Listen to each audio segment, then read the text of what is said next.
One, two, one, two, one, two. You good, Scotty? Good, good.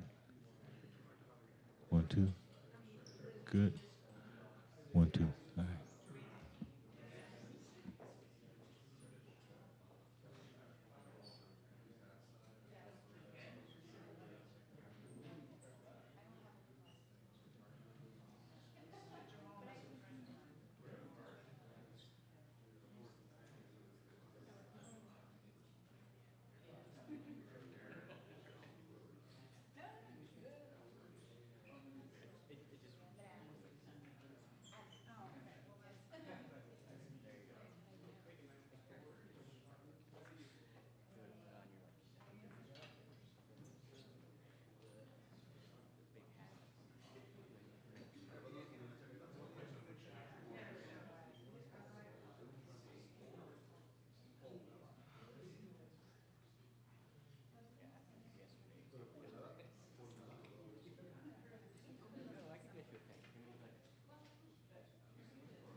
Am I waiting for you, Lindsay?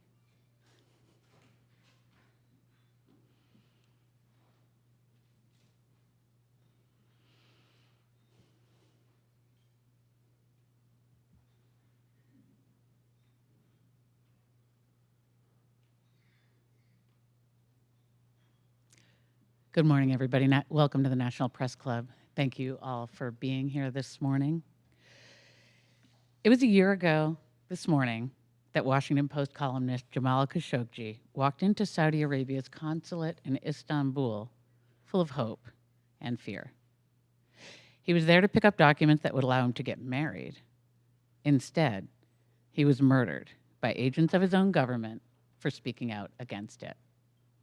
The CIA concluded shortly after Jamal was killed that Saudi Crown Prince Mohammed bin Salman had ordered the assassination, a conclusion the Crown Prince denied just this week on 60 Minutes. Wherever the truth lies, that interview was a remarkable moment because it was exactly what Jamal was fighting for. The leader of the Kingdom of Saudi Arabia sat with a journalist who asked him directly whether he had ordered the murder of one of his own citizens. Unfortunately, that moment was an exception. So for all of us here, journalists and citizens who believe in freedom of speech and value the freedom to question our government officials and engage in rigorous debate, we have a lot of work to do.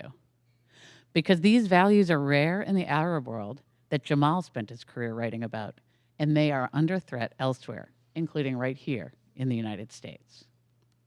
So today, we remember Jamal and all that he stood for. We call on the Trump administration to make a determination, as requested by the Senate in February under the Magnitsky Act, about who is ultimately responsible for Jamal's murder. And I'll close this morning with something Jamal himself wrote in 2017 about his decision to come to the US in order to be free to write about his own country. This is a quote. "It was painful for me several years ago when several friends were arrested. I said nothing. I didn't want to lose my job or my freedom. I worried about my family. I have made a different choice now.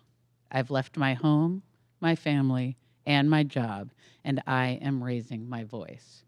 To do otherwise would be to betray those who languish in prison. I can speak when so many cannot. I want you to know that Saudi Arabia has not always been as it is now. We Saudis deserve better." And I will add, Jamal Khashoggi also deserved better. Please join me in a moment of silence.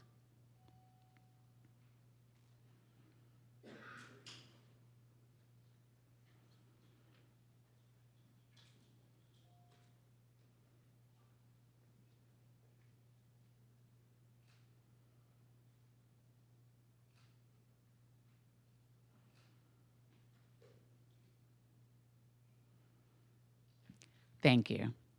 And I just want to let you all know that this evening, the Committee to Protect Journalists will be hosting a candlelight vigil in front of the Embassy of the Kingdom of Saudi Arabia at 6:30 p.m. Everybody is welcome, so we hope to see some of you there. Thank you.